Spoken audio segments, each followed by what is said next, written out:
Hi friends, welcome to my channel. ఈరోజు 30 రోజులు అంటే 30 డేస్ నిల్వ ఉండే టమాటా పచ్చడి చేస్తున్నాను. ఇన్స్టెంట్గా ఒక 10-15 డేస్లో 10-15 మినిట్స్లో వచ్చేసరికి ఈ పచ్చడి అనేది చేసుకోవచ్చు ఈజీగా. నేను వచ్చేసరికి 1 కేజీ పచ్చడి ఎలా చేయాలో చెప్తున్నాను. దీంట్లో అయితే నేను ఆవు పిండి, మెంతి పిండి అలాంటివి ఏమి వేయకుండా ఈజీగా చేస్తాను. చాలా బాగుంటుంది. ఫస్ట్ టమాటాలని బాగా కడిగి ఆరబెట్టుకోవాలి. బాగా రెడ్గా మగ్గిన టమాటాలు అయితే పచ్చడి అనేది టేస్ట్ బాగుంటుంది. సేమ్ టైం కలర్ కూడా నిండు కలర్లో బాగా ఎర్రగా కలర్ ఉంటుంది. బాగా తుడిచిన తర్వాత వాటిని చిన్న చిన్న ముక్కలుగా కట్ చేసుకోవాలి. కొలతలు అనేవి కూడా నేను మీకు కరెక్ట్గా చెప్తాను.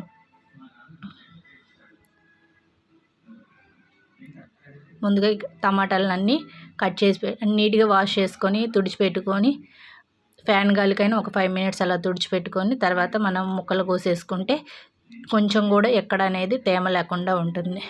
టమాటాలన్నీ కట్ చేసుకున్న తర్వాత నేను డైరెక్ట్గా కడాయిలోనే వేసుకుంటున్నాను. కడాయిలో వేసేసుకున్న తర్వాత మనం దీంట్లో వచ్చేసరికి ఆయిల్ అనేది మనకి ఎక్కువ ఉండాలి. ఆయిల్ ఎక్కువ ఉంటేనే మనకి ఈ పచ్చడి అనేది నిల్వ ఉంటుంది. సేమ్ టైం ఉప్పు అన్నీ కరెక్ట్గా ఉంటే చూడండి, నేను కేజీ టమాటాలు అన్నీ కరెక్ట్ చిన్న చిన్న ముక్కలుగా, అంటే మరీ చిన్నవి కాదు, కొంచెం పెద్దగా కట్ చేసుకోవచ్చు. మనకి ఈజీగా మగ్గుతాయి కాబట్టి స్టవ్ ఆన్ చేసేసి ఈ ప్యాన్ పెట్టేసి నేను దీంట్లో ముందుగా 1 గంట వరకు ఆయిల్ వేసుకుంటున్నాను. ఎందుకంటే మనం పోపులో అనేది ఆయిల్ ఎక్కువ వేస్తాం. ఇక్కడ మనం 1 గంట అలా వేసుకుంటే సరిపోతుంది. అంటే అడుగు అంటకుండా ఉంటాయని టమాటాలు 1.5 వేసాను. మనం ఫస్ట్ వచ్చేసరికి మూత పెట్టుకొని బాగా మగ్గించుకోవాలి. కొంచెం అలా మగ్గుతున్నప్పుడు మనం దీంట్లో కొంచెం ఉప్పు వేసుకోవాలి. అట్ ది సేమ్ టైం చింతపండు కూడా 1 కేజీకి వచ్చేసరికి మినిమం ఒక నిమ్మకాయ సైజ్ అంత చింతపండు అయితే వేయాలి. చిన్న నిమ్మకాయ సైజ్ అంత చింతపండు అయితే సరిపోతుంది.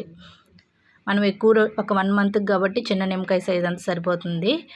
మనం ఇంకా ఎక్కువ రోజులు ఉంచుకోవాలంటే నిమ్మకాయ సైజు మీద కొంచెం చింతపండు ఎక్కువ వేయాలి. టమాటా ఉడికేటప్పుడే చింతపండు వేస్తే టమాటాతో పాటు చింతపండు కూడా బాగా మెత్తగా స్మాష్ అయిపోతుంది. వేసుకున్నాం కదా, ఇది కొంచెం దగ్గర పడుతుంది మనకి. మనం గెరిటతో అలా కలబెడుతూ ఉంటే అది కూడా ఇంకా గుజ్జుగా అవుతుంది, బాగా దగ్గరకు పడుతుంది.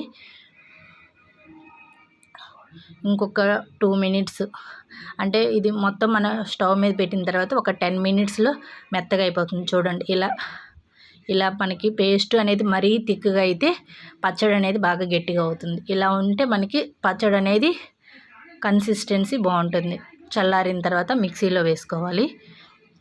నేను ఆల్రెడీ మీకు కొంచెం ఉప్పు వేసి చూపించాను కదా. నేను ఇప్పుడు జస్ట్ ఇక్కడ 1 స్పూన్ కానీ 1.5 స్పూన్, అంటే మన ఉప్పు అనేది చెక్ చేసుకుంటూ వేసుకోవచ్చు. ముందు టమాటాలు మగ్గటానికి కొంచెం వేసాము, ఈ స్టేజ్లో కొంచెం వేస్తున్నాము. కారం వచ్చేసరికి 2 స్పూన్స్ వేసాను. 1 కేజీకి మ్యాక్సిమం ఒక 50 గ్రామ్స్ సాల్ట్, 50 గ్రామ్స్ కారం అయితే సరిపోతుంది. కొంచెం పసుపు కూడా వేసుకున్నాను. ఇప్పుడు పోపు వేసుకొని నూనె మటుకు ఫస్ట్ 1 గంట వేసాను. ఇప్పుడు వచ్చేసరికి 5 గంటలు వేస్తున్నాను. మొత్తం 6 గంటల నూనె, అంటే ఇంచుమించుగా ఒక 150-200 గ్రామ్స్ వరకు నూనె అనేది పడుతుంది. నూనె కొంచెం బాగా వేడైన తర్వాత దీంట్లో పోపు వేసుకోవాలి. ఒక 2 స్పూన్స్ ఆవాలు, 1 స్పూన్ జీలకర్ర అండ్ 2 ఎండుమిర్చి తుంచేసుకోవాలి.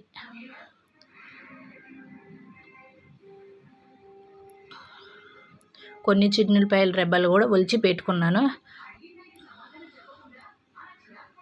2 స్పూన్స్ ఆవాలు అండ్ మీరు మినపప్పు యాడ్ చేసుకున్నా బాగుంటాయి. నేనైతే పచ్చెనపప్పు అనేది 2 స్పూన్లు యాడ్ చేశాను. ఎక్కువ పచ్చెనపప్పు ఉంటే మనం తినే ప్రతి ముద్దలో తగులుతుంటే క్రిస్పీగా బాగుంటాయి, టేస్ట్గా ఉంటాయని నేను ఎక్కువ వేసాను. నాకు దీంట్లో పోపులో పచ్చెనపప్పు వేస్తే బాగుంటుంది. చూడండి, మనం ఈ ఆయిల్ అనేది మనకి ఇలా ఎక్కువ కనపడుతుంది. చిన్నులపాయలు కూడా మనం పచ్చడి వేసే 1 మినిట్ అలా ఆయిల్లో వేస్తే బాగుంటుంది. బట్ ఇలా పైన వేస్తే మనకి క్రిస్పీగా ఉంటాయి, బాగుంటాయి టేస్ట్. మీ ఇష్టం, ఎలా అయినా వేసుకోవచ్చు. ఇక్కడ మనకి ఆయిల్ ఎక్కువ కనపడుతుంది కదా, బాగా కలబెడుతుంటే ఆయిల్ మొత్తం పచ్చడి అబ్జర్వ్ చేసుకునేదా కలబెట్టుకొని ఈ స్టేజ్లో మనం కొంచెం సాల్ట్ చెక్ చేసుకోవాలి. నాకైతే కొంచెం లిటిల్ బిట్ సాల్ట్ పడుతుంది, అందుకని సాల్ట్ వేసేసుకొని దీన్ని మనం డిష్ అవుట్ చేసుకోవటమే. దీన్ని ఒక గాజు కంటైనర్లో కానీ ప్లాస్టిక్ దాంట్లో కానీ బయట పెట్టుకుంటే ఒక 20 days వరకు ఉంటుంది. ఫ్రిడ్జ్లో పెట్టుకుంటే 1 month ఉండేది.